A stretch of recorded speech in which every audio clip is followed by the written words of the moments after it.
Let me be blunt. This is not business as usual. We're in the midst of a government shutdown, but instead of dealing with this crisis or working with us to save healthcare, Republicans are holding committee hearings as if nothing is going on.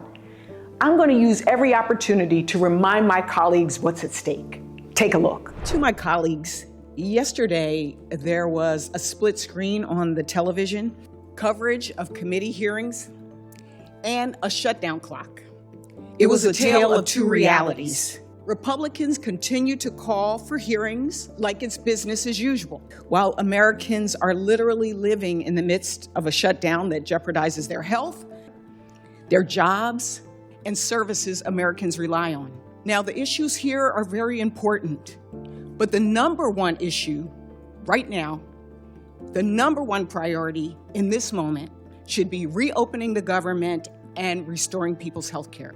So today, I want to use my time to remind all of us about what's at stake. We are in a pivotal moment. Energy costs are up, the price of food is up, the rent has gone up for many, and millions of Americans in red states and blue states alike are on the brink of their health care costs doubling or losing their health care altogether. From small businesses to farmers to ranchers to moms and dads, at this very moment, Americans across our nation are making some very difficult decisions about how to make ends meet. We can fix this, but it requires negotiations. It requires us to do our jobs and to find a path forward together.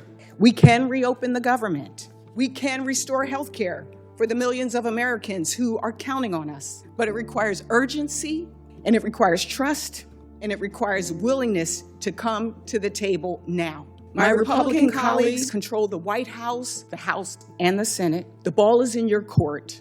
Let's make a deal.